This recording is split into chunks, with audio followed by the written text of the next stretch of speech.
सतनाम वाहेगुरु साहिब जियो। 12 महा मांझ महला पंजवा घर चौथा। एक ओंकार सतगुर प्रसाद। किरत कर्म के विछोड़े कर कृपा मेलो राम।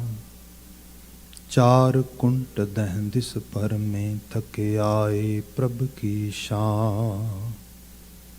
किरत कर्म के विछोड़े कर कृपा मेलो राम।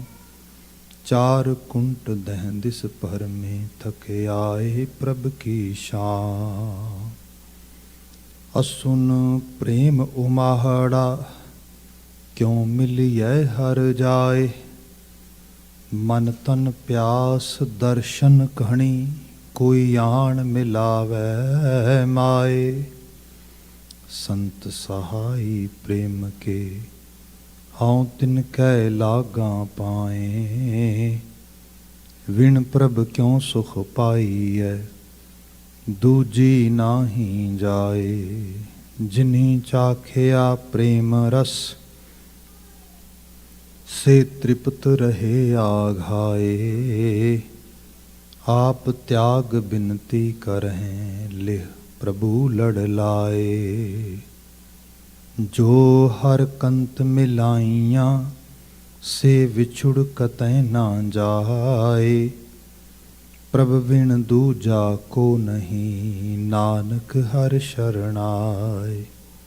असू सुखी वसंदियाँ जिना मया हर राय। प्रभ बिन दूजा को नहीं नानक हर शरणाए। असू सुखी वसंदियाँ जिना मया हर राय। वाहिगुरु जी का खालसा वाहिगुरु जी की फतेह। जुगो जुग अटल धन धन गुरु ग्रंथ साहिब जी।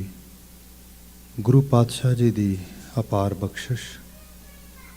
शाम समय असी ओंटारियो खालसा दरबार दे इस पावन दीवान विच हाज़रीन हाँ। गुरबाणी दी आभा आप मान रहे हो। देसी महीनों की वंड मुताबक अज तो अस्सू का महीना प्रारंभ हो रहा है। साड़ियाँ रवायात जदों देसी महीना बदलदा या नवा आउंदा ते असीं अक्सर रचना 12 माह माझ राग की पावन बाणी पढ़ते। कई बार सारी बाणी पढ़ी जाती। अदरवाइज जो स्पैसीफिक उस महीने के सिरनावे नूं कैरी करदा पदा है उहदा पाठ जरूर हुंदा। सो जिवें समा बनदा उत्थे फिर इहदी व्याख्या भी हुंदी। असीं इसी रिवायत के तहत इस पावन बचन नूं सरवण कीता है। आओ अगलेरे समय दे विच इन्हां पावन बचनां दी असीं विवेचना करांगे। बुनियादी तौर ते जो संगत मुसलसल बाणी पढ़दी है सुनदी है उसनों पता है कि रचना 12 माह गुरु ग्रंथ साहब दे 2 वार आउंदी है। एक बार तुखारी विच है, एक बारी माझ विच है। उत्थे गुरु नानक साहब ने उचरित की रचना है, इत्थे गुरु अर्जन साहब की उचरित की रचना है। मजमून दोनों का बिल्कुल वही है। अध्यात्मकता है जिन्हों कह लो कि सानू जिवें सारी बाणी रूहानी सेध देंदी है, रूहानी तौर पर सानू जीवन के हर पहलू तो एड्रैस करती है। सो सेम वे नाल इत्थे कीता गया। जे असी इस 12 माह रचना दे ग्रैमेटिकल ते पोइटिक उस सिस्टम या स्वरूप नूं देखते हाँ सो ये पंजाबी फोकलोर का हिस्सा है। जिवें फोक दियाँ होर बहुत सारियां विधावां गुरु साहब ने बाणी विच यूज़ कीतियां ने। जिवें समुचा वार रूप जिहड़ा आ, क्योंकि पंजाब दे फोक का वड्डा हिस्सा वारां विच आ। जदों वार गाई जाती है भावें अलगोजियां की ताब ते होए ते भावें उस सरंगी ढड्डां दे जोर ते होए उहदे विच जिवें मतलब कहा जाता है कि जदों सरंगी ते गज फिरदा है ਤੇ ਗੱਜ ਨਹੀਂ ਫਿਰਦਾ। ਅਸਲ 'ਚ ਪੰਜਾਬੀ ਤਰਬੀਅਤ 'ਚ ਰਹਿਣ ਵਾਲੇ ਬੰਦੇ ਦੀ ਸ਼ਾਹ ਰਗ ਤੇ ਸ਼ਮਸ਼ੀਰ ਫਿਰ ਜਾਂਦੀ ਹੈ। ਦਿਲ ਇਸ ਕਿਸਮ ਦੇ ਨਾਲ ਸਾਡੀ ਇੱਕ ਰਹੋਂ ਉਸ ਰੂਪ ਵਿੱਚ ਸਾਂਝ ਹੈ, ਅੰਦਰ ਦੀ ਸਾਂਝ ਹੈ ਇਸ ਵਿਧਾ ਦੇ ਨਾਲ। ਤੇ ਗੁਰੂ ਬਾਬਾ ਜੀ ਨੇ ਇਹਦੇ 'ਚ 22 ਵਾਰਾਂ ਗੁਰੂ ਗ੍ਰੰਥ ਸਾਹਿਬ ਵਿੱਚ ਮੌਜੂਦ ਨੇ। ਇੱਕ ਨੀਅਤ ਦੀ ਇਤਨਾ ਵੱਡਾ ਰੂਪ ਉਚਰਿਤ ਕੀਤਾ ਹੈ। ਫਿਰ ਇਕੱਲਾ ਮਰਦ ਰੂਪ ਜੋ ਫੋਕ ਦਾ ਰੰਗ ਸੀਗਾ ਉਹੀ ਨਹੀਂਗਾ, ਇਸਤਰੀ ਪ੍ਰਧਾਨ ਫੋਕ ਰੂਪ ਵੀ ਹੈ, ਜਿਵੇਂ ਘੋੜੀਆਂ ਨੇ, ਅਲਾਣੀਆਂ ਨੇ, ਦਿਨ ਰੈਣ ਹੈ, ਸੱਦ ਹੈ, ਇਨ ਬਿਨ ਆ 12 ਮਾਹ ਵੀ ਹੈ। ਇਹ ਬਿਰਹਣੀ ਗੀਤ ਨੇ ਬੁਨਿਆਦੀ ਤੌਰ 'ਤੇ, ਜਿਨ੍ਹਾਂ ਨੂੰ ਸਰਲ ਭਾਸ਼ਾ 'ਚ ਔਸੀਆਂ ਦੇ ਗੀਤ ਕਿਹਾ ਜਾਂਦਾ ਸੀਗਾ।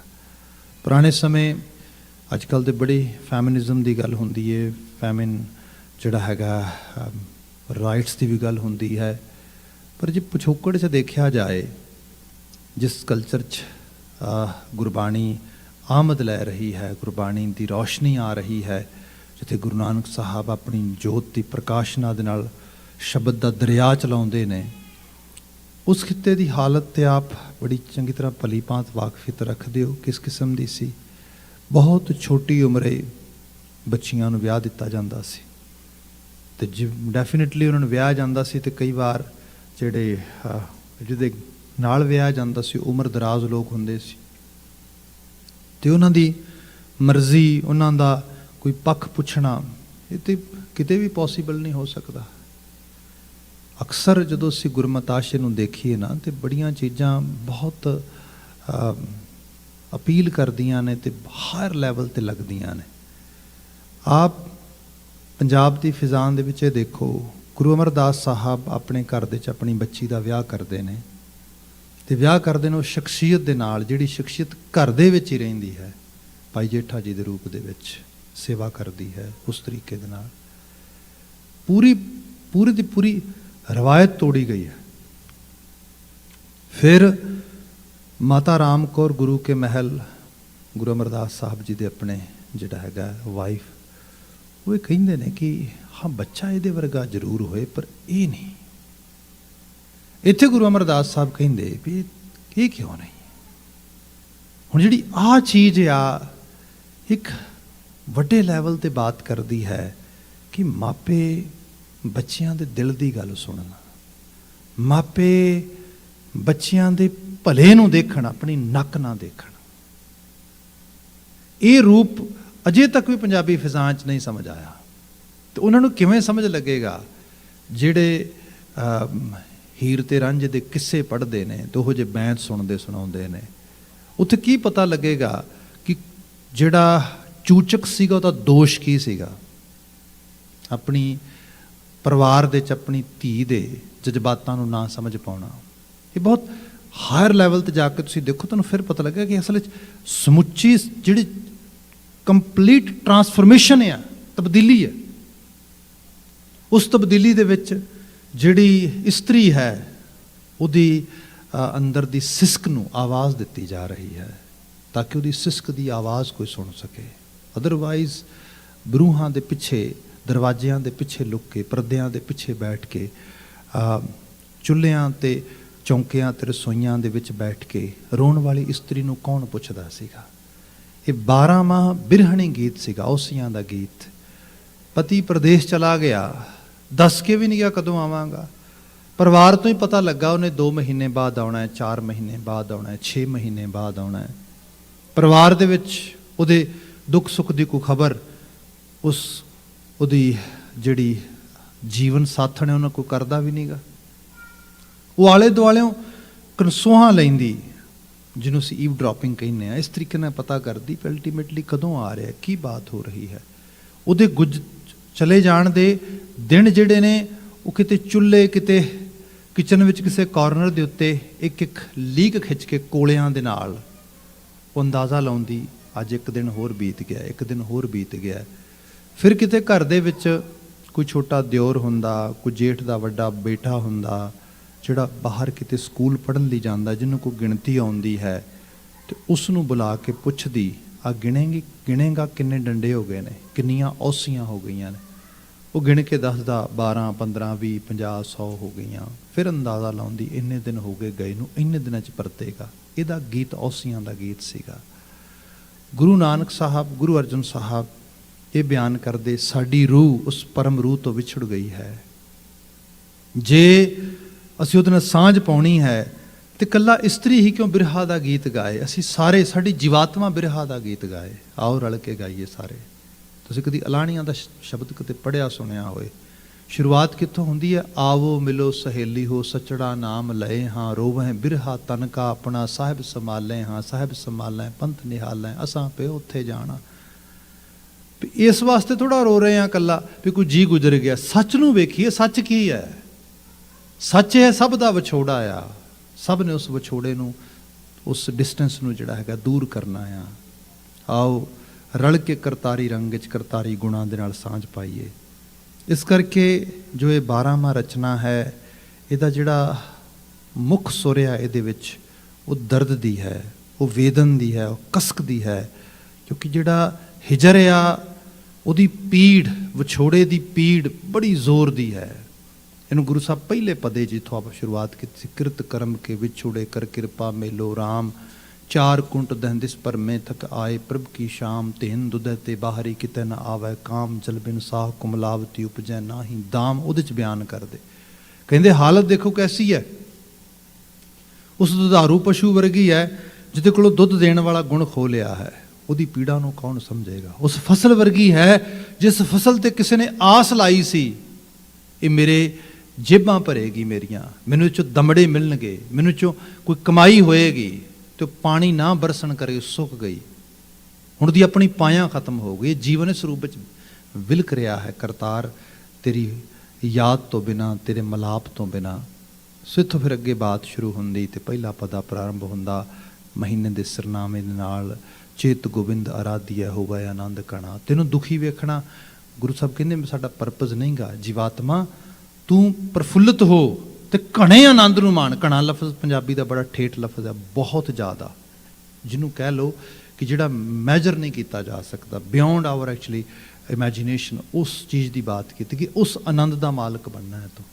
ਤੇ ਬਣੇਗਾ ਕਿਵੇਂ? ਫਿਰ ਅਗਲੇ ਪਦੇ ਤੁਸੀਂ ਪੜ੍ਹਦੇ ਹੋ, ਜੇਠ ਜੁੜਨ ਦਾ ਲੋੜੀ ਹੈ ਜਿਸ ਅੱਗੇ ਸਭ ਨਿਵਨ। ਜੁੜਨਾ ਉਹਦੇ ਨਾਲ ਹੈ, ਸਭ ਤੋਂ ਉਚੇਰੇ ਦੇ ਨਾਲ। ਫਿਰ ਕਿਤੇ ਕਿਤੇ ਵੀ ਅਹਿਸਾਸ ਆਉਂਦਾ ਕਿ ਜਿਹੜਾ ਉਹਦੇ ਨਾਲ ਮਲਾਪ ਤੋਂ ਬਿਨਾਂ ਜੀਵਨ ਤਪਸ਼ ਹੈ। ਆਸਾੜ ਤਪੰਦਾ ਤਿਸ ਲੱਗਾ ਹਰ ਨਾਹਨਾ ਜਿੰਨਾ ਪਾਸ। ਫਿਰ ਕਿਤੇ ਆਸ ਦੀ ਕਿਰਨ ਥੋੜੀ ਹੋਰ ਵੱਧਦੀ, ਸਾਵਣ ਸਰਸੀ ਕਾਮਣੀ ਚਰਨ ਕਮਲ ਸੋਂ ਪਿਆਰ। ਫਿਰ ਅੱਗੇ ਜਾ ਕੇ ਜੋ ਪਿਛਲੇ ਮਹੀਨੇ 'ਚ ਆਪਨੇ ਸਰਵਣ ਕੀਤਾ ਹੋਏਗਾ, ਭਾਦੋਏ ਪਰਮ ਭੁਲਾਣੀਆਂ ਦੂਜੇ ਲੱਗਾ ਹੇਤ, ਲੱਖ ਸ਼ਿੰਗਾਰ ਬਣਾਇਆ ਕਾਰਜ ਨਾਹੀ ਕੇਤ। ਭਾਵ ਕਿ ਜਦੋਂ ਦੂਚਿਤੀ ਵਿੱਚ ਬੰਦਾ ਜਿੰਦਾ ਆ, ਦੂਚਿਤੀ ਬੰਦੇ ਦੇ ਵਿੱਚ ਵਿਸ਼ਵਾਸ ਤੇ ਬੇਵਿਸ਼ਵਾਸ ਇਕੱਠੇ ਚੱਲਦੇ ਨੇ, ਆਸ ਤੇ ਬੇਆਸ ਇਕੱਠੇ ਚੱਲਦੇ ਨੇ। ਇਹਦੇ ਅੰਦਰ ਇੱਕ ਚੀਜ਼, ਜਿਵੇਂ ਗੁਰੂ ਦੀ ਬਾਤ ਕਰੀਏ, ਗੁਰੂ ਨਾਲ ਇੱਕ ਚੀਜ਼ ਆਸਥਾ ਲੈ ਕੇ ਆਉਂਦੀ ਹੈ, ਦੂਸਰੀ ਬੰਦੇ ਨੂੰ ਬੇਆਸਤ ਕਰ ਦਿੰਦੀ ਹੈ। ਇਕੱਠੀ ਜਿਹੜੀ ਹੈ ਇਸ ਰੂਪ ਵਿੱਚ ਬੰਦੇ ਦੇ ਅੰਦਰ ਸੋਚ ਦਾ ਲੈਵਲ ਚੱਲਦਾ। ਉਸੇ ਵਿੱਚੋਂ ਫਿਰ ਅਗਲਾ ਪਦਾ ਆ ਰਿਹਾ ਹੈ। ਮਹਾਰਾਜ ਕਹਿੰਦੇ ਅਸੂ ਨੂੰ ਪ੍ਰੇਮ ਉਮਾਹੜਾ ਕਿਉਂ ਮਿਲੀ ਹੈ ਹਰ ਜਾਏ। ਇਸ ਜੀਵਨ ਰੂਪ ਅਸੂ ਦੇ ਵਿੱਚ ਆਸ ਦੀ ਕਿਰਨ ਵੱਜਦੀ ਕਿ ਕਿਵੇਂ ਜਾ ਕੇ ਉਸ ਕਰਤਾਰ ਦੇ ਨਾਲ ਸਾਂਝ ਪਾਈਏ, ਕਿਵੇਂ ਉਹਦੇ ਨਾਲ ਜਾ ਕੇ ਸਾਡੀ ਮਤਲਬ ਰੂਹਾਨੀ ਤੌਰ 'ਤੇ ਸਾਂਝ ਬਣ ਆਵੇ। ਅਸੁਨ ਪ੍ਰੇਮ ਉਮਾਹੜਾ, ਪ੍ਰੇਮ ਦੀ ਇੰਤਹਾ ਹੈ। ਇਹਨੂੰ ਮਹਾਰਾਜ ਨੇ ਬਾਣੀ 'ਚ ਇਸ ਤਰ੍ਹਾਂ ਵੀ ਬਿਆਨ ਕੀਤਾ। ਸਭ ਕਹਿੰਦੇ ਕਿ ਸੁਣ ਮੁੰਦੇ ਹਰਨਾਖੀਏ ਗੂੜਾ ਵੈਣ ਅਪਾਰ। ਜਦੋਂ ਹਰਨਾਖੀ ਦਸ਼ਾ ਹੁੰਦੀ ਹੈ ਬਹੁਤ ਪ੍ਰੇਮ ਜ਼ੋਰ ਪਾਉਂਦਾ ਆ। ਜਿਵੇਂ ਆਪਾਂ ਇਹਨੂੰ ਅੱਜ ਦੇ ਕੌਨਸੈਪਟ ਸਮਝਣਾ ਹੋਏ ਤੇ ਜਦੋਂ ਹਾਰਮੋਨ ਚੇਂਜਸ ਹੁੰਦੇ ਨੇ ਬੱਚਿਆਂ ਦੇ ਵਿੱਚ, ਅਰਲੀ ਟੀਨ ਜਾਂ ਮਿਡ ਟੀਨ ਦੇ ਵਿੱਚ, ਉਹਨਾਂ ਦੇ ਅੰਦਰ ਇੱਕਦਮ ਹਾਰਮੋਨਸ ਜ਼ੋਰ ਪਾਉਂਦੇ ਤੇ ਉਹਦੇ ਨਾਲ ਉਹਨਾਂ ਦੇ 'ਚ ਇੱਕ ਬਿਹੇਵੀਅਰ ਚੇਂਜਸ ਦੇ ਰੂਪ ਵਿੱਚ ਤੁਸੀਂ ਨੋਟ ਕਰਦੇ ਹੋ। ਉਹ ਜਾਂ ਕਿਸੇ ਦੇ ਹੋ ਜਾਣਾ ਚਾਹੁੰਦੇ ਜਾਂ ਕਿਸੇ ਨੂੰ ਆਪਣਾ ਬਣਾ ਲੈਣਾ ਚਾਹੁੰਦੇ। Then that kind of situation, ਇਹ ਜਿਹਨੂੰ ਅਸੀਂ ਹੌਰਨੀ ਸਿਚੁਏਸ਼ਨ ਕਹਿ ਦਿੰਦੇ ਹੈਗੇ ਆ। ਇਹ ਹੈ ਕਿ ਸੁਣ ਮੁੰਦੇ ਹਰਨਾਖੀ ਦਸ਼ਾ ਆ। ਇਹ ਬੇਹਬਲਤਾ ਬੰਦੇ 'ਚ ਅਧਿਆਤਮੀ ਤਲ 'ਤੇ ਵੀ ਆਉਂਦੀ ਹੈ। ਜਦੋਂ ਬੰਦੇ ਨੂੰ ਕਿਤੇ ਕੋਈ ਭਾਵੇਂ ਇਨਰ ਸਾਈਡ ਤੋਂ ਕੋਈ ਫੀਲਿੰਗ ਆਵੇ ਜਾਂ ਬਾਹਰੋਂ ਕੋਈ ਉਸ ਨੂੰ ਕੋਈ ਗਰੂਮਿੰਗ ਕਰਦੇ, ਕੋਈ ਮੈਸੇਜ ਕਿਸੇ ਕਿਸਮ ਦੇ ਨਾਲ ਪ੍ਰੋਪਰ ਡਿਲੀਵਰ ਕਰਾ ਦੇ ਜਾਂ ਕੋਈ ਇੰਸਪੀਰੇਸ਼ਨ ਮਿਲ ਜਾਏ ਤਾਂ ਬੰਦਾ ਕਹਿੰਦਾ ਵੀ ਹਾਂ ਹੁਣ ਮੈਂ ਧਰਮ ਦੇ ਵੱਲ ਤੁਰ ਪੈਣਾ ਹੈ। ਇੱਕਦਮ ਬੇਹਬਲਤਾ ਦੇ ਰੂਪ ਦੇ ਵਿੱਚ ਇਹ ਤਿਬਰ ਬੈਰਾਗ ਦੀ ਹਾਲਤ ਆ। ਤੇ ਇਹਦੇ 'ਚ ਜੇ ਡਾਇਰੈਕਸ਼ਨ ਸਹੀ ਨਾ ਹੋਏ, ਰਾਹ ਸਹੀ ਨਾ ਹੋਏ, ਤੇ એનર્ਜੀ ਕਈ ਵਾਰੀ ਬੰਦੇ ਨੂੰ ਬਹੁਤ ਦੂਰ ਲੈ ਜਾਂਦੀ ਹੈ। ਤੇ ਗੁਰੂ ਬਾਬਾ ਜੀ ਬਿਆਨ ਕਰਦੇ, ਅਸੁ ਨੂੰ ਪ੍ਰੇਮ ਉਮਾਹੜਾ ਕਿਉਂ ਮਿਲੀਐ ਹਰ ਜਾਏ। ਆਖਰਕਾਰ ਕਿਵੇਂ ਹਰੀ ਨਾਲ ਜਾ ਕੇ ਮਿਲਿਆ ਜਾਏ, ਕਿਵੇਂ ਸਾਂਝ ਬਣ ਜਾਏ। ਕਿਆ ਮਨ ਤਨ ਪਿਆਸ ਦਰਸ਼ਨ ਕਣੀ, ਮਨ ਕਰਕੇ ਤਨ ਕਰਕੇ ਘਣੀ ਪਿਆਸ ਹੈ। ਘਣੀ ਪਿਆਸ ਵੀ ਜਿਸ ਨੂੰ ਕਿਸੇ ਲੈਵਲ ਤੇ ਨਾਪਿਆ ਤੋਲਿਆ ਨਹੀਂ ਜਾ ਸਕਦਾ। ਇਤਨੀ ਬੇਹਬਲਤਾ ਆ, ਜਿਹਨੂੰ ਅਸੀਂ ਇੱਕ ਅੰਗਰੇਜ਼ੀ ਦੇ ਵਰਡ 'ਚ ਪੂਰਾ ਕਰ ਦਿੰਦੇ ਹਾਂ, ਜਿਹਨੂੰ ਕਹਿੰਦੇ ਹਾਂ ਕ੍ਰੇਵਿੰਗ। ਇੰਨੀ ਜ਼ਿਆਦਾ ਹੋ ਰਹੀ ਹੈ ਕਿ I'm not able to control myself, ਉਸ ਕਿਸਮ ਦੀ ਹਾਲਤ ਆ। ਸੋ ਕਿਆ ਮਨ ਤਨ ਪਿਆਸ ਦਰਸ਼ਨ ਕਣੀ, ਕੋਈ ਆਣ ਮਿਲਾਵੇ ਮਾਏ ਹੈ ਮੇਰੀ ਮੱਤ। ਕੋਈ ਵੀ ਮੈਨੂੰ ਇਸ ਰਾਹ ਦੇ ਵਿੱਚ ਸਹਾਈ ਹੋ ਜਾਏ, ਮੈਂ ਉਹਦੇ ਤੋਂ ਹੀ ਸਹਾਇਤਾ ਲੈ ਲਵਾਂ, ਮੇਰੀ ਪ੍ਰਭੂ ਨਾਲ ਮਿਲਾਪ ਦੀ ਅਵਸਥਾ ਬਣ ਆਵੇ। ਇਹ ਰੂਪ ਹਾਲਾਂਕਿ ਮਜਾਜੀ ਰੰਗ 'ਚ ਗੁਰੂ ਸਾਹਿਬ ਉਕੇਰ ਰਹੇ ਨੇ ਸਾਰੇ ਦਾ ਸਾਰਾ, ਪਰ ਹਕੀਕੀ ਰੰਗ 'ਚ ਨੂੰ ਲੈ ਆਈਏ। ਮੈਟਾਫੋਰਿਕ ਵੇ ਨਾਲ ਬਾਤ ਤਾਂ ਜ਼ਿਆਦਾ ਕੀਤੀ ਜਾਂਦੀ ਹੈ ਕਿਉਂਕਿ ਇਹ ਸੁਰਤ ਦੀ ਗੱਲ ਹੈ ਸਾਰੀ। ਇੰਟਲੈਕਟ ਮਦਦ ਕਰਦਾ, ਮਾਏ ਦਾ ਮਤਲਬ ਇੰਟਲੈਕਟ ਹੈ ਇੱਥੇ, ਪਰ ਇੰਟਲੈਕਟ ਦੀ ਇੱਕ ਸੀਮਾ ਆ, ਉਸ ਤੋਂ ਵੱਧ ਨਹੀਂ, ਕਿਉਂਕਿ ਉਹ ਤਰਕ ਵਿਤਰਕ ਇੱਕ ਲੈਵਲ 'ਤੇ ਕਰ ਸਕਦਾ ਹੈ। ਉਸ ਤੋਂ ਬਾਅਦ ਬੰਦੇ ਦੇ ਅੰਦਰ ਜਿਹਨੂੰ ਸਪਿਰਿਟ ਕਹਿੰਦੇ ਹਾਂ ਅਸੀਂ, ਇਸ ਨੂੰ ਲੀਡ ਕਰਦਾ ਹੈ ਸਾਡਾ ਪੈਸ਼ਨ, ਸਾਡਾ ਜਨੂਨ, ਸਾਡੀ ਇੰਤਹਾ ਦੀ ਕਿਸੇ ਚੀਜ਼ ਬਾਬਤ ਖਾਹਸ਼। ਇਹ ਰੂਪ ਇਹ ਕੁਦਰਤ ਬਖਸ਼ਦੀ ਹੈ। ਇਸ ਦਾ ਸੁਧਰਿਆ ਹੋਇਆ ਰੂਪ ਸ਼ਰਧਾ ਹੁੰਦਾ, ਆਸਥਾ ਹੁੰਦਾ ਹੈ। ਇਹਦਾ ਵਿਗੜਿਆ ਹੋਇਆ ਰੂਪ ਪਾਗਲਪਨ ਹੁੰਦਾ ਹੈ। ਇਹ ਦੋ ਚੀਜ਼ਾਂ। ਤੇ ਇਹਦੇ 'ਚ ਵੀ ਆਪ ਇਹ ਵੀ ਅਹਿਸਾਸ ਕਰੋਗੇ ਕਿ ਹਿਊਮੈਨਿਟੀ ਦੇ ਵਿੱਚ ਵਿਸ਼ਵਾਸ ਤੇ ਅੰਧ ਵਿਸ਼ਵਾਸ ਵਿੱਚ ਕੋਈ ਬਹੁਤਾ ਫਰਕ ਨਹੀਂ ਹੁੰਦਾ। ਜਿਹੜਾ ਬਲੀਵ ਆ, ਇਹਦੇ ਵਿੱਚ ਵੀ ਧਰਮ ਤੇ ਭਰਮ ਇਕੱਠੀ ਤੁਰੇ ਲੱਗੇ ਜਾਂਦੇ ਨੇ। ਪਰ ਕੁਝ ਚੀਜ਼ਾਂ ਐਸੀਆਂ ਨੇ ਜਿਹੜੀਆਂ ਬੜੇ ਕਲੋਜ਼ ਬਾਏ ਲੋਕਾਂ ਦੇ ਕੋਲੋਂ ਅਸੀਂ ਸੁਣਦੇ ਸਮਝਦੇ ਹਾਂ, ਤੇ ਜਿਹਦੇ 'ਚ ਗੁਰੂ ਸਾਹਿਬ ਨੇ ਸਾਨੂੰ ਉਸ ਲੈਵਲ 'ਤੇ ਲਿਆਂਦਾ ਜਿੱਥੇ ਜਾ ਕੇ ਉਹਨਾਂ ਨੇ ਆਸਥਾ ਦਾ ਰੰਗ ਪਾਇਆ। ਪਰ ਆਸਥਾ ਦੇ ਰੰਗ ਨੂੰ ਪਾਉਂਦਿਆਂ ਪਾਉਂਦਿਆਂ ਸਾਨੂੰ ਗਿਆਨ ਦੇ ਲੈਵਲ 'ਤੇ ਸਾਡੀਆਂ ਅੱਖਾਂ ਵੀ ਖੋਲ੍ਹੀਆਂ। ਜਦੋਂ ਅਸੀਂ ਕਿਸੇ ਰਿਲੀਜੀਅਸ ਪਰਸਨੈਲਿਟੀ ਦੀ ਗੱਲ ਕਰਦੇ ਹਾਂ ਤੇ ਸਾਡੇ ਸਾਹਮਣੇ ਗੁਰੂ ਨਾਨਕ ਸਾਹਿਬ ਨੇ, ਸਾਡੇ ਸਾਹਮਣੇ ਧੰਨ ਗੁਰੂ ਗੋਬਿੰਦ ਸਿੰਘ ਸਾਹਿਬ ਨੇ। ਜੇ ਪੂਜਣਾ ਹੀ ਹੋਏ ਤੇ ਕਿਹਦੀ ਪੂਜਾ ਕਰੇਗਾ ਬੰਦਾ? ਪੂਜਾ ਕਰੇਗਾ ਗੁਰੂ ਨਾਨਕ ਸਾਹਿਬ ਦੀ, ਉਹਦੀ ਆਸਥਾ ਕਰੇਗਾ। ਜੇ ਨਮਸਕਾਰ ਹੀ ਕਰਨੀ ਹੋਵੇ ਤਾਂ ਗੁਰੂ ਗੋਬਿੰਦ ਸਿੰਘ ਸਾਹਿਬ ਨੂੰ ਕਰੇਗਾ, ਜਿਹਦੇ ਮੁਕਾਬਲੇ ਮਤਲਬ ਸਾਡੀ ਤੇ ਗੱਲ ਛੱਡੋ, ਤੁਸੀਂ ਮੁਸਲਮਾਨਾਂ ਨੂੰ ਪੜ੍ਹੋ, ਕਿਉਂਕਿ ਕਈ ਵਾਰੀ ਇਸ ਤਰ੍ਹਾਂ ਪ੍ਰੈਜ਼ੈਂਟ ਕੀਤਾ ਜਾਂਦਾ ਨਾ ਵੀ ਗੁਰੂ ਗੋਬਿੰਦ ਸਿੰਘ ਸਾਹਿਬ ਦੇ ਬੱਚਿਆਂ ਨੂੰ ਸ਼ਹੀਦ ਕਰਨ ਵਾਲਾ ਮੁਸਲਮਾਨ ਨਿਜ਼ਾਮ ਸੀਗਾ, ਮੁਸਲਮਾਨ ਨਿਜ਼ਾਮੀਅਤ ਵਾਲੇ ਲੋਕ ਸੀਗੇ। ਸੋ ਇਸ ਕਿਸਮ ਨਾਲ ਬਹੁਤ ਜ਼ਿਆਦਾ ਚੀਜ਼ਾਂ ਪੋਰਟਰੇਟ ਕੀਤੀਆਂ ਗਈਆਂ। ਹਾਲਾਂਕਿ ਜ਼ਾਲਮ ਤੇ ਜ਼ੁਲਮ ਦਾ ਕੋਈ ਧਰਮ ਨਹੀਂ ਹੁੰਦਾ। ਹਾਂ, ਉਹਨਾਂ ਨੇ ਇਸਲਾਮ ਦੇ ਨਾਂ ਹੇਠ ਹੀ ਸਾਰਾ ਕੁਝ ਕੀਤਾ, ਇਹਦੇ 'ਚ ਕੋਈ ਸ਼ੱਕ ਨਹੀਂਗਾ। ਪਰ ਉਹਦੀ ਬਰਖਲਾਫਤ ਉਹਨਾਂ ਦੇ ਆਪਣੇ ਬੰਦਿਆਂ ਨੇ ਵੀ ਕੀਤੀ, ਤੇ ਜਿਨ੍ਹਾਂ ਨੇ ਕੀਤੀ ਭਾਵੇਂ ਉਹਨਾਂ ਨੇ ਮਾੜੀ ਜਿਹੀ ਵੀ ਕੀਤੀ, ਹਾਂ ਦਾ ਨਾਰਾ ਹੀ ਮਾਰਿਆ। ਜੋ ਨਵਾਬ ਸ਼ੇਰ ਮੁਹੰਮਦ ਖਾਨ ਮਲੇਰਕੋਟਲੇ ਵਾਲਾ, ਤੇ ਮਲੇਰਕੋਟਲਾ ਆਬਾਦ ਰਹੇ। ਬਾਕੀ ਪੂਰਾ ਭਾਵੇਂ ਉਹ ਪੁਰਾਣਾ ਦੌਰ ਸੀ ਤੇ ਭਾਵੇਂ 47 ਤੱਕ ਦਾ ਦੌਰ ਸੀਗਾ, ਸਭ ਜਗ੍ਹਾ ਤੋਂ ਮੁਸਲਮਾਨ ਟੋਟਲੀ ਜਿਹੜਾ ਹੈਗਾ ਹਿਜਰਤ ਕਰਕੇ ਨਹੀਂ ਕੀਤੇ, ਤੇ ਮਲੇਰਕੋਟਲਾ ਨਹੀਂ ਕੀਤਾ। ਉਹ ਅੱਜ ਵੀ ਆਬਾਦ ਹੈ। ਸੋ ਇਹ ਚੀਜ਼ਾਂ ਧਰਤੀ ਤੇ ਪਸਰੀਆਂ ਵੀ ਨਜ਼ਰ ਪੈਂਦੀਆਂ ਨੇ ਉਸ ਰੂਪ ਦੇ ਵਿੱਚ। ਪਰ ਖੈਰ ਜਿਹੜੀ ਬੇਨਤੀ ਕਰਨ ਲੱਗਾ ਸੀਗਾ ਮੈਂ, ਤੇ ਉਹ ਮੁਸਲਮਾਨ ਲਿਖਾਰੀ ਹਕੀਮ ਅੱਲਾ ਯਾਰ ਖਾਂ ਜੋਗੀ ਜਦੋਂ ਉਹ ਬਾਤ ਕਰਦਾ ਤੇ ਉਹ ਕਹਿੰਦਾ ਧਰਤੀ ਤੇ ਇਸ ਤੋਂ ਵੱਡੀ ਹਸਤੀ ਕਿਹਨੂੰ ਲਿਆਓਗੇ ਤੁਸੀਂ? ਉਹਦੇ ਅਲਫਾਜ਼ਾਂ ਨੂੰ ਜੇ ਤੁਸੀਂ ਪੜ੍ਹੋ ਤੇ ਉਹ ਕਹਿੰਦਾ ਕਿ हे गुरु गोविंद सिंह साहब, करतार की सुगंध नानक की कसम है, जितनी भी हो गुरु गोबिंद की वो तारीफ कम है। ਕਹਿੰਦਾ ਐਸੀ ਹਸਤੀ ਜਿਹਦੀ ਤਾਰੀਫ ਕਰਦਿਆਂ ਕਰਦਿਆਂ ਜੀਭ ਕੋਲ ਪਾਇਆ ਨਹੀਂ ਰਹਿੰਦੀ, ਤਾਰੀਫ ਨਹੀਂ ਮੁੱਕਦੀ, ਇਸ ਹਸਤੀ ਦਾ ਨਾਂ ਗੁਰੂ ਗੋਬਿੰਦ ਸਿੰਘ ਸਾਹਿਬ ਹੈ। ਤੇ ਕਹਿੰਦਾ ਮੈਂ ਇਹ ਗੱਲ ਐਵੇਂ ਨਹੀਂ ਕਹਿ ਰਿਹਾ ਵੀ ਤੁਸੀਂ ਕਹੋ ਵੀ ਐਵੇਂ ਕਹਿ ਰਹੇ, ਨਾ ਨਾ ਨਾ, ਮੈਂ ਸਹੁੰ ਖਾ ਕੇ ਕਹਿਣਾ, ਤੇ ਸਹੁੰ ਵੀ ਉਹਨਾਂ ਦੀ ਖਾਨਾ ਜਿਹੜੇ ਸਹੁੰ ਖਾਣ ਦੇ ਕਾਬਲ ਨੇ, ਕਰਤਾਰ ਤੇ ਨਾਨਕ। ਕਹਿੰਦਾ करतार की सुगंध नानक की कसम है, जितनी भी हो गुरु गोबिंद की वो तारीफ कम है। हर चंद मेरे हाथ में पुरजोर कलम है, सतगुरु के लिखू वसफ कहाँ ताबे रकम है। मैं सतगुरु की वाकफीयत तुहाडे नाल करावां अपने कलम के जरिए, मेरे को पाया नहीं गी। ਇਹੋ जी हस्ती धन गुरु गोबिंद सिंह साहब, जिन्हां दे पाए पूर ने, जिन्हां दे पाए हुए दसे हुए बचनां दे उत्ते जे बंदा फुल नहीं चढ़ाएगा तो कित्थे चढ़ाएगा। जिन्हां ने बचन कहा कि जागत जोत जपै निस बासुर एक बिना मन नैक नान। जिदन मनण दी गल आवे तो फिर इक्को नहीं मनी, ਉਹ ਜਾਗਦੀ ਜੋਤ ਨੂੰ ਮੰਨੀ, ਜਿਹੜਾ ਸਭ ਵਿੱਚ ਵਿਦਮਾਨ ਹੈ ਉਹ ਓੰਕਾਰ। ਉਹਦੇ ਤੋਂ ਬਿਨਾਂ ਕਿਸੇ ਨੂੰ ਨੱਕ ਥੱਲੇ ਨਾ ਲਿਆਈ, ਇਹ ਹੁਕਮ ਹੈ ਤੇਰੇ ਵਾਸਤੇ। ਸੋ ਇਸ ਰੂਪ ਵਿੱਚ ਬਾਤ ਕੀਤੀ ਗਈ, ਵਿਸ਼ਵਾਸ ਹੋਏ ਤੇ ਉਸ ਲੈਵਲ ਦਾ ਹੋਏ। ਤੇ ਫਿਰ ਬੰਦਾ ਇਹ ਕਹੇ ਕਿ ਬੇਵਿਸ਼ਵਾਸੀ, 300 ਸਾਲ ਪੁਰਾਣੀ ਕੋਈ ਹਿਸਟਰੀ ਨਹੀਂ ਹੁੰਦੀ, ਹਿਸਟਰੀ ਤਾਂ ਐਂਸ਼ੀਅੰਟ ਟਾਈਮ ਦੀ ਹੁੰਦੀ ਹੈ। ਇੱਥੇ ਤੇ ਐਵੀਡੈਂਸ ਪਏ ਨੇ ਸਾਰੇ ਦੇ ਸਾਰੇ, ਇਹ ਤਾਂ ਕੱਲ੍ਹ ਦੀਆਂ ਗੱਲਾਂ ਨੇ। 300 ਸਾਲਾਂ ਦੇ ਵਿੱਚ ਜੇ ਬਹੁਤ ਜਨਰੇਸ਼ਨ ਵਾਈਜ਼ ਵੀ ਜਾਓਗੇ ਤੇ 15 ਪੀੜ੍ਹੀਆਂ ਨਹੀਂ ਬਦਲਦੀਆਂ, 15 ਤੋਂ ਵੀ ਘੱਟ ਪੀੜ੍ਹੀਆਂ ਦੀ ਗੱਲ ਹੁੰਦੀ ਹੈ। ਇਹ ਸਾਰੀਆਂ ਕੱਲ੍ਹ ਦੀਆਂ ਗੱਲਾਂ ਨੇ ਜਿਸ ਰੂਪ ਵਿੱਚ ਸਭ ਕੁਝ ਹੋਇਆ। ਸੋ ਬੰਦੇ ਦੇ ਵਿੱਚ ਵਿਸ਼ਵਸਨੀयता ਉਸ ਲੈਵਲ ਦੀ ਹੋਏ ਤੇ ਉਸ ਰਾਹ ਦੇ ਉੱਤੇ ਬੰਦਾ ਤੁਰਦਾ ਹੋਇਆ ਆਪਣੀ ਅਧਿਆਤਮਕਤਾ ਨੂੰ ਸਹੀ ਡਾਇਰੈਕਸ਼ਨ 'ਚ ਸਹੀ ਜਗ੍ਹਾ 'ਤੇ ਲੈ ਕੇ ਜਾਏ। ਪਰ ਅਨਫੋਰਚੂਨੇਟਲੀ ਜਦੋਂ ਜਿਹਨੂੰ ਸਾਹਿਬ ਨੇ ਕਿਹਾ ਸੀਗਾ, ਕਰ ਹੋਂਦੇ ਰਤਨ ਪਦਾਰਥ ਭੂਖੇ ਭਾਗਹੀਨ ਹਰ ਦੂਰੇ, ਜਦੋਂ ਬਹੁਤ ਭਾਗਹੀਣ ਬੰਦਾ ਹੋ ਜੇ ਤੇ ਘਰ 'ਚ ਸਭ ਕੁਝ ਹੁੰਦਿਆਂ ਵੀ ਭੁੱਖਾ ਰਹਿ ਜਾਂਦਾ। ਉਹ ਕਿਵੇਂ? ਉਹਦੀਆਂ ਦੋ ਐਗਜ਼ਾਮਪਲਸ ਕੀਤੀਆਂ ਜਾ ਸਕਦੀਆਂ ਨੇ। ਇੱਕ ਤਾਂ ਐਗਜ਼ਾਮਪਲ ਇਹ ਦੇਵਾਂ ਕਿ ਸਪੋਜ਼ ਕਿਸੇ ਨੂੰ ਖਾਣਾ ਬਣਾਉਣਾ ਨਹੀਂ ਆਉਂਦਾ, ਰੋਟੀ ਪਕਾਉਣੀ ਨਹੀਂ ਆਉਂਦੀ, ਚੌਲ ਖਿਚੜੀ ਬਣਾਉਣੀ ਨਹੀਂ ਆਉਂਦੀ, ਦਾਲ ਸਬਜ਼ੀ ਬਣਾਉਣੀ ਨਹੀਂ ਆਉਂਦੀ, ਤੇ ਕੋਈ ਬਾਹਰੋਂ ਸ਼ਖਸ ਆਉਂਦਾ ਤੇ ਉਹਨੂੰ ਪੁੱਛਦਾ ਵੀ ਆ ਕੇ ਕੀ ਖਾਧਾ? ਕਹਿੰਦਾ ਖਾਣਾ ਕਿਸੇ ਕੁਝ ਵੀ ਨਹੀਂ, ਹੈ ਹੀ ਕੁਝ ਨਹੀਂ ਘਰ ਵਿੱਚ, ਖਾਣ ਨੂੰ ਭੁੱਖਾ ਮਰ ਰਿਹਾ ਮੈਂ ਤੇ ਬੈਠਾ।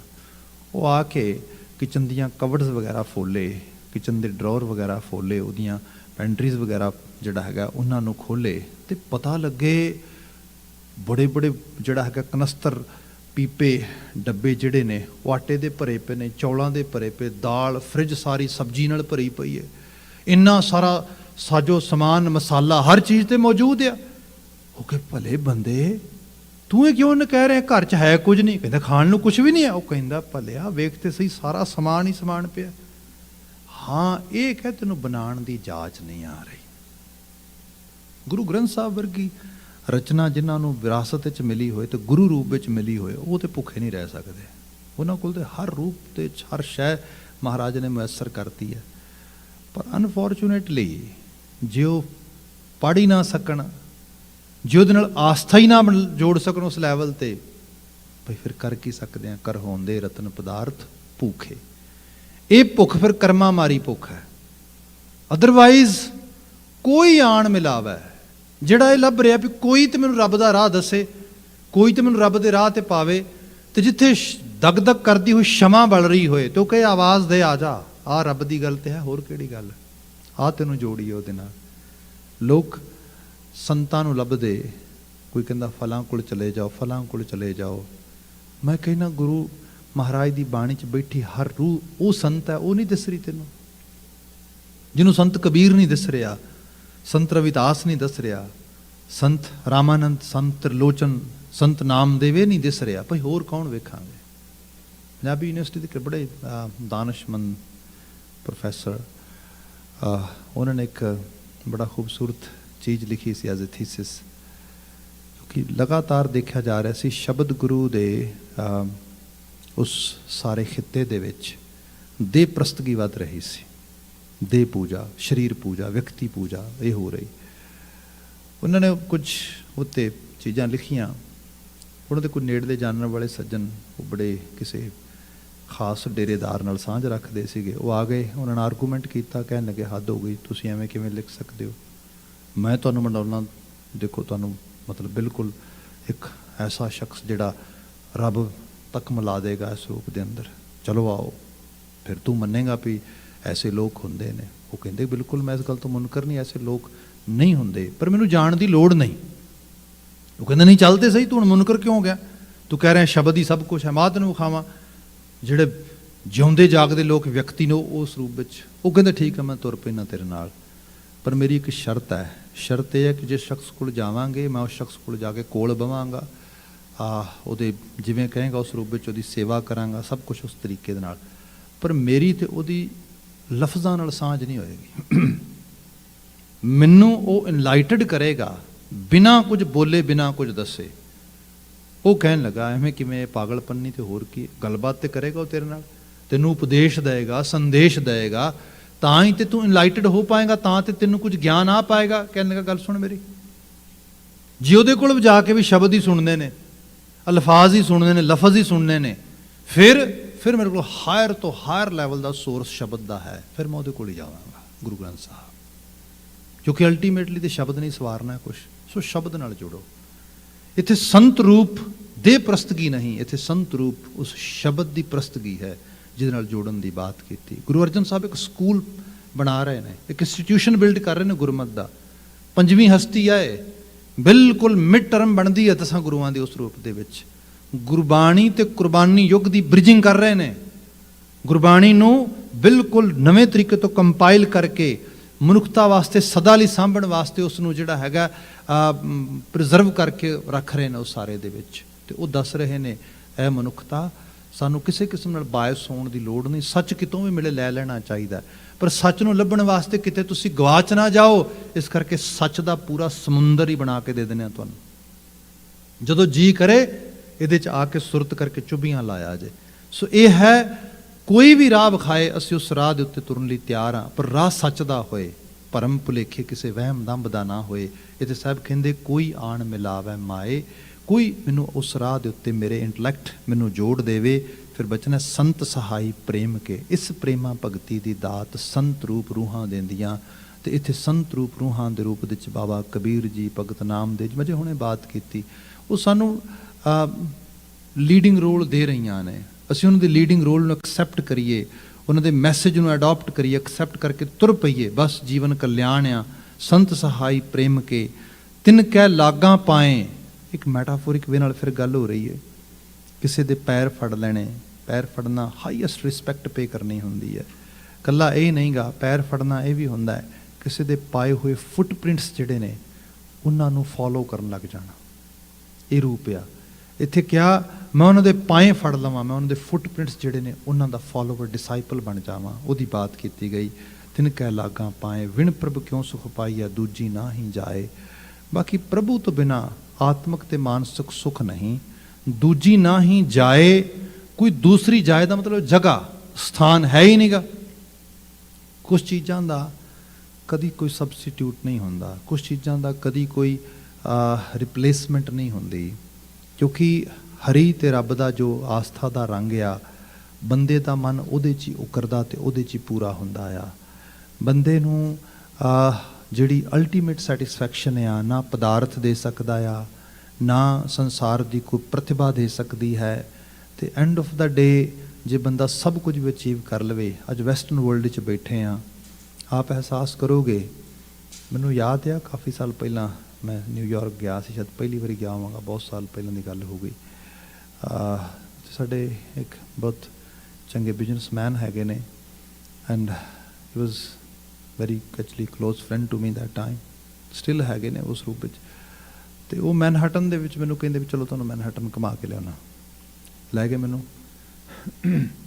ਹੋਇਆ ਕਿ ਅਸੀਂ ਬਾਏ ਚਾਂਸ ਮੈਨਹਟਨ ਦੇ ਜਿਹੜੇ ਏਰੀਏ 'ਚ ਸੀਗੇ, ਉੱਥੇ ਕੋਈ ਅਸੀਂ 5-6 ਜਗ੍ਹਾ ਦੇਖੀਆਂ ਜਿੱਥੇ ਕੋਈ ਯੋਗਾ ਪਾਰਲਰ ਬਣ ਰਿਹਾ ਹੈਗਾ, ਕੋਈ ਉੱਥੇ ਜਿਹੜਾ ਆ ਮੈਡੀਟੇਸ਼ਨ ਸੈਂਟਰ ਦੀ ਲਿਖੀ ਹੈ ਗੱਲ, ਕੋਈ ਇਸ ਕਿਸਮ ਦੀ ਕੁਝ ਸਪਿਰਿਚੁਅਲ ਅੰਗੇਜਮੈਂਟ ਬਾਰੇ ਕੁਝ ਲਿਖਿਆ ਹੈਗਾ। ਅਤੇ ਉਹ ਮੈਂ 5-6 ਜਗ੍ਹਾ 'ਤੇ ਬਾਏ ਚਾਂਸ ਹੀ ਨਜ਼ਰ ਪੈ ਗਈ। ਅਤੇ ਮੈਂ ਉਹਨਾਂ ਨੂੰ ਪੁੱਛਿਆ, ਮੈਂ ਕਿਹਾ ਵੀ ਕਮਾਲ ਹੀ ਹੋ ਗਈ, ਮੈਨਹਟਨ ਤੇ ਬੜਾ ਸਪਿਰਿਚੁਅਲ ਹੋ ਗਿਆ ਹੈ, ਬੜੇ ਜਗ੍ਹਾ ਜਗ੍ਹਾ 'ਤੇ ਇਸ ਕਿਸਮ ਦੀਆਂ ਚੀਜ਼ਾਂ ਪੜ੍ਹ ਰਹੇ ਹਾਂ। ਉਹ ਹੱਸ ਪਏ ਅਤੇ ਹੱਸ ਕੇ ਕਹਿਣ ਲੱਗੇ, ਕਹਿੰਦੇ ਮੈਂ ਇਸ ਸ਼ਹਿਰ ਨੂੰ ਬੜਾ ਕਲੋਜ਼ਲੀ ਜਿਹੜਾ ਹੈਗਾ ਵਾਚ ਕੀਤਾ ਆ। ਮੈਂ ਉਸ ਦੌਰ 'ਚ ਆਇਆ ਜਦੋਂ 60 ਤੇ 70s ਦੇ 'ਚ ਇੱਥੇ ਮੈਨਹਟਨ ਦੇ 'ਚ ਹਰ ਕਾਰਨਰ 'ਤੇ ਪੱਬ ਬਣ ਰਹੇ ਸੀ ਲਗਾਤਾਰ। ਫਿਰ ਕਿਉਂਕਿ ਉਦੋਂ ਸਮੇਂ ਥੋੜ੍ਹਾ ਹਿੱਪੀ ਕਲਚਰ ਦਾ ਪ੍ਰਭਾਵ ਸੀਗਾ, ਫਿਰ ਹੌਲੀ ਹੌਲੀ ਕਰਕੇ ਕਹਿੰਦਾ ਇਸ ਚੀਜ਼ਾਂ ਦਾ ਘਟਿਆ। ਫਿਰ ਕਰਦਿਆਂ 90s ਵਿੱਚ ਮੈਂ ਕੁਝ ਹੋਰ ਟਰੈਂਡ ਦੇਖਿਆ। ਕਹਿੰਦੇ ਹੁਣ ਮਿਲੇਨੀਅਮ ਦੇ ਵਿੱਚ ਮੈਂ ਇੱਕ ਨਵਾਂ ਟਰੈਂਡ ਦੇਖ ਰਿਹਾ ਕਿ ਇੱਥੇ ਸਮਾਧੀਆਂ ਲਵਾਉਣ ਵਾਲੇ ਲੋਕ, 4 ਚੁਫੇਰੇ, ਉਹਨਾਂ ਦੀ ਬੜੀ ਦੁਕਾਨਦਾਰੀ ਅੱਜ ਕੱਲ੍ਹ ਗਰਮ ਹੈ ਇੱਥੇ। ਅਤੇ ਫਿਰ ਬਾਅਦ 'ਚ ਅਸੀਂ ਹੱਸਦੇ ਹੋਏ ਮੈਂ ਬਾਤ ਕੀਤੀ, ਮੈਂ ਕਿਹਾ ਵੀ ਜਿੰਨੇ ਲੋਕ ਸਮਾਧੀਆਂ ਲਵਾ ਰਹੇ ਨੇ ਇੰਨਿਆਂ ਦੀਆਂ ਲੱਗਦੀਆਂ ਵੀ ਨੇ, ਐਟਲੀਸਟ ਪਤਾ ਤਾਂ ਕਰ ਲਈਏ ਉਸ ਰੂਪ ਦੇ ਵਿੱਚ। ਹਕੀਕੀ ਬਾਤ ਇਹ ਹੈ, ਅੱਜ ਦਾ ਜਿਹੜਾ ਮਾਡਰਨ ਟਰੈਂਡ ਆ, ਇਹ ਟਰੈਂਡ ਬੰਦੇ ਦੇ ਕੋਲ ਸਪਿਰਿਚੁਅਲਿਟੀ ਦਾ, ਰੂਹਾਨੀਅਤ ਦਾ ਹੈ, ਖਾਸ ਕਰਕੇ ਵੈਸਟਰਨ ਵਰਲਡ ਦੇ ਵਿੱਚ। ਇਹਦੇ ਵਿੱਚੋਂ ਹੀ ਆਪ ਦੇਖੋਗੇ, ਹਾਲਾਂਕਿ ਸਾਰੇ ਬਾਤ ਹੋ ਰਹੀ ਹੈ ਕਿ ਜਿਹੜਾ ਡਰੱਗਸ ਆ ਸਭ ਤਰ੍ਹਾਂ ਦੇ ਨਾਲ ਖੋਲ੍ਹ ਦੇਣਾ ਚਾਹੀਦਾ। ਮਤਲਬ drugs, any sort of drugs or substance should be the part of our kitchen, not the part of our actually law enforcement. इस तरीके की एडवोकेसी हो रही है। पर ਜਿਹੜੇ ਜਿਹੜਾ ਖਾਸ ਕਰਕੇ ਰਿਕ੍ਰੀਏਸ਼ਨ ਦੇ ਅੰਡਰ ਡਰੱਗਸ ਲਿਆਂਦੇ ਜਾ ਰਹੇ ਨੇ, ਉਹਨਾਂ ਦੇ ਵਿੱਚ ਵੀ ਉਹ ਡਰੱਗਸ ਮੋਸਟਲੀ ਨੇ ਜਿਹੜੇ ਹੈਲੂਸੀਨੇਸ਼ਨ ਨਾਲ ਜੋੜਦੇ ਨੇ ਬੰਦੇ ਨੂੰ, ਜਿਵੇਂ ਇੱਥੇ ਮੈਰੂਆਨਾ ਹੈ, ਕੈਨਾਬੀਜ਼ ਨੇ, ਜਾਂ ਇਸ ਕਤਾਰ ਦੇ ਜਿਹੜੇ ਡਰੱਗਸ ਆ ਰਹੇ ਨੇ। ਇਹ ਸਾਰੇ ਦੇ ਵਿੱਚ ਜਾਂ ਅਸੀਂ ਰੀਸੈਂਟਲੀ ਮੈਂ ਖੁਦ ਐਡਿਕਸ਼ਨ 'ਚ ਦੇਖਿਆ ਆ, ਜਿਹੜੇ ਬਹੁਤ ਜ਼ਿਆਦਾ ਡਰੱਗਸ ਯੂਜ਼ ਹੋ ਰਹੇ ਨੇ ਉਹਨਾਂ ਦੇ ਵਿੱਚ ਮੌਲੀ ਜਾਂ ਹੋਰ ਇਹੋ ਜਿਹੀਆਂ ਚੀਜ਼ਾਂ ਜਿਹੜੀਆਂ ਮਸ਼ਰੂਮਸ ਵਗੈਰਾ ਬੱਚੇ ਯੰਗ ਬੱਚੇ ਇੱਥੇ ਯੂਜ਼ ਕਰਦੇ, ਅਤੇ ਉਹਨਾਂ ਸਭ ਦੇ ਵਿੱਚ ਇੱਕੋ ਚੀਜ਼ ਹੈ ਕਿ ਬੰਦਾ ਕੁਝ ਐਕਸਟਰਾ ਆਰਡੀਨਰੀ ਫੀਲਿੰਗ ਕਰ ਲਿਆਉਣਾ ਚਾਹੁੰਦਾ ਆਪਣੇ ਅੰਦਰ, ਇਸ ਵਰਲਡ ਤੋਂ ਇੱਕ ਡਿਫਰੈਂਟ ਵਰਲਡ ਵੇਖਣਾ ਚਾਹੁੰਦਾ ਆ। ਸੋ ਇਹ ਖਾਸ ਵੈਸਟਰਨ ਵਰਲਡ 'ਚ ਲਗਾਤਾਰ ਵੱਧ ਰਹੀ ਹੈ। ਪਰ ਇਹ ਕਿਸੇ ਸੁਪਰਨੈਚੁਰਲ ਵਰਲਡ ਦੀਆਂ ਗੱਲਾਂ ਸਮਝ ਕੇ ਬੰਦਾ ਸਪਿਰਿਚੁਅਲਿਟੀ ਦੇ ਨਾਂ ਹੇਠ ਕਿਸੇ ਜਾਂ ਤਾਂ ਹਿਪੋਕ੍ਰੇਸੀ ਦਾ ਜਾਂ ਫਿਰ ਕਿਸੇ ਹੋਰ ਜਿਹਨੂੰ ਕਹਿ ਲਓ ਕਿ ਇੱਕ ਸੁਪਰਸਟੀਸ਼ੀਅਸ ਬਿਲੀਵ ਦਾ ਉਹਦਾ ਸ਼ਿਕਾਰ ਹੋ ਰਿਹਾ ਆ। ਪਰ ਇਹ ਸੱਚ ਹੈ ਕਿ ਬੰਦੇ ਦੀ ਲੋੜ ਤੇ ਹੈ ਰੂਹਾਨੀ ਤੌਰ ਤੇ। ਗੁਰੂ ਬਾਬਾ ਜੀ ਨੇ ਬਾਤ ਜਿਹੜੀ ਬਾਣੀ 'ਚ ਵਾਰ-ਵਾਰ ਕੀਤੀ, ਰੱਬ ਦਾ ਨਾਮ ਤੇ ਸੱਚੇ ਰੂਪ ਦੇ 'ਚ ਉਹਦੇ ਨਾਮ ਦੀ ਆਭਾ ਨਾਲ ਜੋੜਨ ਵਾਲਾ ਜਿਹੜਾ ਸੋਰਸ ਆ, ਉਹਦੀ ਕੋਈ ਰਿਪਲੇਸਮੈਂਟ ਨਹੀਂ ਹੈ। ਉਹ ਬਚਨ, ਖਿਆਲ, ਜੀਵਨ ਜਾਚ, ਮੈਥਡੋਲੋਜੀ ਜਿਹੜੀ ਤੁਹਾਡੇ ਅੰਦਰੋਂ ਨੈਚੁਰਲ ਵੇ ਦੇ ਨਾਲ ਜਿਹੜੀ ਹਿਊਮਨ ਇੰਟੀਗ੍ਰਿਟੀ ਹੈ ਉਸ ਨੂੰ ਤੁਹਾਡੇ ਨਾਲ ਅੰਗੇਜ ਕਰ ਸਕੇ, ਤੁਹਾਡੇ ਤੱਕ ਪ੍ਰਸਾਈ ਕਰ ਸਕੇ, ਉਹਦੇ ਨਾਲ ਜੁੜੋ। ਇੱਥੇ ਗੁਰੂ ਅਰਜਨ ਸਾਹਿਬ ਨੇ ਬਾਤ ਕੀਤੀ, ਕਿਆ ਵਿਣ ਪ੍ਰਭ ਕਿਉਂ ਸੁਖ ਪਾਈ ਹੈ। ਇਹੀ ਪ੍ਰਭੂ ਹੈ ਸਾਡੇ ਲਈ। ਪ੍ਰਭੂ ਨਾਲ ਸਾਂਝ ਪਾਉਣ ਦਾ ਮਤਲਬ ਹੈ ਸਚਿਆਰ ਹੋ ਜਾਣਾ, ਸੱਚਖੰਡ ਤੱਕ ਪਹੁੰਚ ਜਾਣਾ। ਤੇ ਸੱਚ ਦਾ ਮਤਲਬ ਤੇ ਸਾਨੂੰ ਸਮਝ ਆਉਂਦੀ ਟਰੂਥਫੁਲਨੈਸ। ਜੇ ਜੀਵਨ ਵਿੱਚ ਝੂਠ ਹੀ ਹੈ, ਫਰੇਬ ਹੀ ਹੈ, ਧੋਖਾ ਹੀ ਹੈ, ਫਿਰ ਬੰਦਾ ਜੋ ਮਰਜ਼ੀ ਕਲੇਮ ਕਰੇ, ਉਹ ਬੰਦਾ ਧਰਮੀ ਨਹੀਂਗਾ। ਧਰਮੀ ਬੰਦਾ ਸਾਫ਼ ਗੋ ਹੋ ਜਾਂਦਾ ਹੈ। ਰੱਬ ਨਾਂ ਸੱਚ ਦਾ ਆ, ਸਤਨਾਮ ਹੈ ਰੱਬ ਦਾ ਨਾਂ। ਇੱਥੇ ਬਾਬਾ ਜੀ ਕਹਿੰਦੇ ਉਹਦੇ ਤੋਂ ਬਿਨਾਂ ਵਿਨ ਪ੍ਰਭ ਕਿਉਂ ਸੁਖ ਪਾਈ ਹੈ, ਦੂਜੀ ਨਾ ਹੀ ਜਾਏ। ਫਿਰ ਕਿਆ ਜਿਨੀ ਚਾਖਿਆ ਪ੍ਰੇਮ ਰਸੇ ਤ੍ਰਿਪਤ ਰਹਿਆ ਗਾਏ। ਜਿਨ੍ਹਾਂ ਨੂੰ ਇਸ ਪ੍ਰੇਮਾ ਭਗਤੀ ਦਾ ਰਸ ਆ ਗਿਆ ਉਹ ਤ੍ਰਿਪਤ ਹੋ ਗਏ, ਆਘਾ ਗਏ। ਆਘਾ ਗਏ ਦਾ ਮਤਲਬ ਹੁੰਦਾ ਹੈ ਕਿ ਸੈਲਫ ਕੰਟੈਂਟਮੈਂਟ ਨੂੰ ਜਿਹੜਾ ਹੈਗਾ ਅਚੀਵ ਕਰ ਲੈਣਾ ਜੀਵਨ ਵਿੱਚ। ਅਦਰਵਾਈਜ਼ ਹਰ ਲੈਵਲ 'ਤੇ ਬੰਦੇ ਕੋਲ ਕੰਪਲੇਨਸ ਨੇ, ਹਰ ਲੈਵਲ 'ਤੇ ਬੰਦੇ ਕੋਲ ਸ਼ਿਕਾਇਤ ਹੈ, ਹਰ ਲੈਵਲ 'ਤੇ ਬੰਦੇ ਦੇ ਕੋਲ ਇੱਕ ਅਜੀਬ ਤਰ੍ਹਾਂ ਦੀ ਅਨਲਿਮਟਿਡ ਨਾ ਪੂਰੀ ਜਾਣ ਵਾਲੀ ਇੱਕ ਹੰਗਰ ਆ, ਭੁੱਖ ਆ। ਉਹਦੀ ਹਾਲਤ ਇਹ ਬਣੀ ਪਈ ਹੈ ਕਿ ਅੱਜ ਦੇ ਸਮਾਜ 'ਚ ਅਸੀਂ ਦੇਖੀਏ, ਤੁਹਾਨੂੰ ਬਿਲੀਅਨਰਸ ਲੋਕਾਂ ਦੇ ਬਾਰੇ, ਟ੍ਰਿਲੀਅਨਰਸ ਲੋਕਾਂ ਦੇ ਬਾਰੇ ਸੁਣਨ ਨੂੰ ਮਿਲਦਾ ਹੋਏਗਾ। ਅਤੇ ਹਕੀਕਤ ਇਹ ਹੈ, ਇੰਨਾ ਕੁਝ ਹੋਣ ਦੇ ਬਾਵਜੂਦ ਵੀ ਮਤਲਬ ਭੁੱਖ ਥੋੜ੍ਹਾ ਮੁੱਕ ਗਈ ਹੈ। ਭੁੱਖ ਦੀ ਹਾਲਤ ਇਹ ਹੈ ਕਿ ਆ ਸਾਡੇ ਕਿਸਾਨੀ ਸੰਘਰਸ਼ ਦੀ ਪੰਜਾਬ ਵਿੱਚ ਤੁਸੀਂ ਬਾਤ ਵੇਖਦੇ ਹੋ, ਪੜ੍ਹਦੇ ਹੋ, ਅਤੇ ਇੰਨਾ ਲੰਮਾ ਸੰਘਰਸ਼, ਇੰਨੀ ਵੱਡੀ ਐਫਰਟ ਹਿਊਮਨ, ਇੱਕ ਕਾਮਨ ਹਿਊਮਨ ਬੀਇੰਗ ਦੀ, ਜਿਹਦੇ 'ਚ ਕੋਈ ਕਿਸੇ ਕਿਸਮ ਦੇ ਨਾਲ ਮਤਲਬ ਇਸ ਤੋਂ ਵਧੀਆ ਕੀ ਕੋਈ ਕਿਸੇ ਕਿਸਮ ਦੇ ਨਾਲ ਐਜੀਟੇਸ਼ਨ ਚਲਾਏਗਾ, ਕੀ ਕੋਈ ਮੂਵਮੈਂਟ ਚਲਾਏਗਾ। ਸਭ ਆ ਸਾਰਾ ਇੱਥੋਂ ਦਾ ਮੇਨ ਸਟਰੀਮ ਦਾ ਮੀਡੀਆ, CBC ਤੋਂ ਲੈ ਕੇ CNN ਤੇ ਜਿੰਨੇ ਵੱਡੇ ਵੱਡੇ ਜਿਹੜੇ ਮੀਡੀਆ ਆਊਟਲੈਟਸ ਨੇ, they are all actually showing cold shoulder toward them. Zero, ਬਿਲਕੁਲ ਕੋਈ ਕਵਰੇਜ ਨਹੀਂ ਹੈ, ਕੋਈ ਕੁਛ ਨਹੀਂ ਹੈ। ਪਤਾ ਲੱਗਦਾ ਹੈ ਕਿ ਇਹ ਇਹਨਾਂ ਦੀ ਕੁਝ ਸੈਲਫ ਇੰਟਰਸਟ ਉਹਨਾਂ ਦੇ ਪਿੱਛੇ ਛੁਪੇ ਨੇ, ਉਹ ਸਭ ਜੋ ਕੁਝ ਉੱਥੇ ਚੇਂਜਸ ਹੋ ਰਹੇ ਨੇ। ਅਤੇ ਹਕੀਕੀ ਰੂਪ ਵਿੱਚ ਦੇਖਿਆ ਜਾਏ ਤਾਂ ਕਿਹਾ ਵੀ ਜਾ ਰਿਹਾ ਹੈ ਕਿ ਜਿਹੜਾ ਇਹ ਵੱਡਾ ਕਾਰਪੋਰੇਟ ਵਰਲਡ ਆ, ਇਹ ਸਾਰੇ ਕਾਸੇ ਨੂੰ ਹੜਪਣ ਵਾਸਤੇ ਮਤਲਬ ਭੁੱਖ ਦੀ ਇਸ ਹਾਲਤ 'ਚ ਆ ਚੁੱਕਾ ਆ।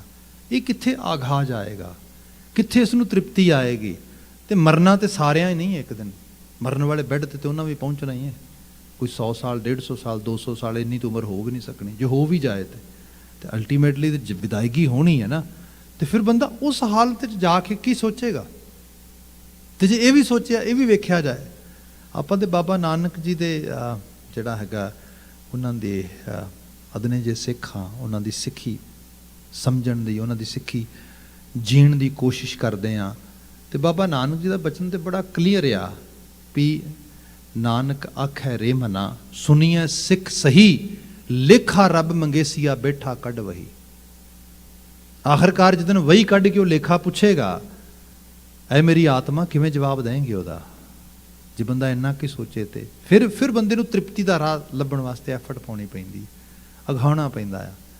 ਇੱਥੇ ਗੁਰੂ ਬਾਬਾ ਜੀ ਬਿਆਨ ਕਰਦੇ, ਜੇ ਉਹ ਲੱਭਣਾ ਚਾਹੁੰਦਾ ਬੰਦੇ ਤੇ ਫਿਰ ਇਹ ਹੈ, ਜਿਨੀ ਚਾਖਿਆ ਪ੍ਰੇਮ ਰਸੇ ਤ੍ਰਿਪਤ ਰਹੇ ਆਘਾਏ, ਆਪ ਤਿਆਗ ਬਿਨਤੀ ਕਰੈ ਲਿਹ ਪ੍ਰਭੂ ਲੜ ਲਾਏ। ਮੇਰੀ ਰਜੋਈ ਹੈ ਮਾਲਕ ਤੇਰੇ ਚਰਨਾਂ ਦੇ ਵਿੱਚ, ਆਪ ਤਿਆਗ, ਆਪਾ ਭਾਵ ਤਿਆਗਿਆ ਜਾਏ, ਮੁਝ ਵਿੱਚੋਂ ਮੁਝ ਖਤਮ ਹੋ ਜਾਏ, ਮੁਝ ਵਿੱਚੋਂ ਤੇਰਾ ਤਸੱਵਰ ਆ ਜਾਏ, ਇਸ ਰੂਪ ਦੇ ਵਿੱਚ ਮੈਨੂੰ ਪ੍ਰਭੂ ਆਪਣੇ ਲੜ ਲਾਲਾ। ਜੋ ਹਰ ਕੰਤ ਮਿਲਾਈਆਂ ਸੇ ਵਿਛੁੜ ਕਤੈ ਨਾ ਜਾਏ, ਜਿਨ੍ਹਾਂ ਰੂਹਾਂ ਨੂੰ ਹੇ ਮਾਲਕ ਤੂੰ ਆਪਣੇ ਨਾਲ ਜੋੜ ਲੈਣਾ ਆ, ਉਹਨਾਂ ਦਾ ਵਿਛੋੜਾ ਨਹੀਂ ਹੁੰਦਾ। ਫਿਰ ਉਸ ਰੂਪ ਵਿੱਚ ਆਤਮਸਾਤ ਹੋ ਜਾਂਦੀਆਂ ਉਹ ਰੂਹਾਂ। ਪ੍ਰਭ ਬਿਨ ਦੂਜਾ ਕੋ ਨਹੀਂ ਨਾਨਕ ਹਰ ਸ਼ਰਨ ਆਏ। ਹੇ ਨਾਨਕ ਕਹਿ, ਉਹਦੇ ਤੋਂ ਬਿਨਾਂ ਕੋਈ ਹੋਰ ਸਾਨੂੰ ਰਿਫਿਊਜ਼ ਦੇਣ ਵਾਲਾ, ਸਾਨੂੰ ਕੋਈ ਸ਼ੈਲਟਰ ਦੇਣ ਵਾਲਾ, ਸਾਨੂੰ ਕੋਈ ਉਸ ਰੂਪ ਦੇ ਵਿੱਚ ਸਨੇਹ ਦੇਣ ਵਾਲਾ ਹੈ ਨਹੀਂ ਗਾ। ਸੋ ਇਸ ਕਰਕੇ ਅਸੀਂ ਉਹਦੀ ਹੀ ਅੱਗੇ ਅਰਦਾਸ ਕਰਦੇ ਹਾਂ, ਪ੍ਰਭ ਬਿਨ ਦੂਜਾ ਕੋ ਨਹੀਂ ਨਾਨਕ ਹਰ ਸ਼ਰਨ ਆਏ। ਅਸੂ ਸੁਖੀ ਵਸੰਦੀਆਂ ਜਿਨ੍ਹਾਂ ਮਇਆ ਹਰ ਰਾਏ। ਮਇਆ ਮੰਮੇ ਵਰਡ ਨੂੰ ਦੱਦੇ ਦੀ ਥਾਂ ਤੇ ਯੂਜ਼ ਕੀਤਾ ਗਿਆ ਹੈ। ਜਿਨ੍ਹਾਂ ਨੇ ਉਸ ਹਰੀ ਰਾਏ ਦੀ ਦਇਆ ਦੇ ਪਾਤਰ ਬੰਨਾ ਸਿੱਖ ਲਿਆ, ਉਹਨਾਂ ਦਾ ਇਹ ਜੀਵਨ ਰੂਪੀ ਅਸੂ ਸੁੱਖਾਂ ਨਾਲ ਵਸਦਾ ਹੋਇਆ ਲੰਘਿਆ। ਉਹਨਾਂ ਨੇ ਇਸ ਜੀਵਨ ਨੂੰ ਮੀਨਿੰਗਫੁਲ ਬਣਾ ਲਿਆ। ਸਹਿਬ ਰਹਿਮਤ ਕਰਨ ਐਸੇ ਆਲਮੀ ਅਗੰਮੀ ਵਾਕਿਆਂ 'ਚੋਂ ਅਸੀਂ ਪ੍ਰੇਰਨਾ ਲੈ ਸਕੀਏ, ਗੁਰਮਤੀਏ ਹੋ ਸਕੀਏ। ਇੰਨੀਆਂ ਕੁ ਬਿਨਤੀਆਂ ਨਾਲ ਖਿਮਾ ਭੁੱਲਾਂ ਗਲਤੀਆਂ ਨਾ ਚਿਤਾਰਿਓ ਜੇ। ਭਾਈ ਸਾਹਿਬ ਸਮੁੱਚੀ ਸਮਾਪਤੀ ਕਰਾਉਣਗੇ, ਮੈਨੂੰ ਇੱਥੇ ਇਜਾਜ਼ਤ ਦੇਣੀ, ਕਹਿ ਦੇਣਾ ਜੀ ਵਾਹਿਗੁਰੂ ਜੀ ਕਾ ਖਾਲਸਾ, ਵਾਹਿਗੁਰੂ ਜੀ ਕੀ ਫਤਿਹ।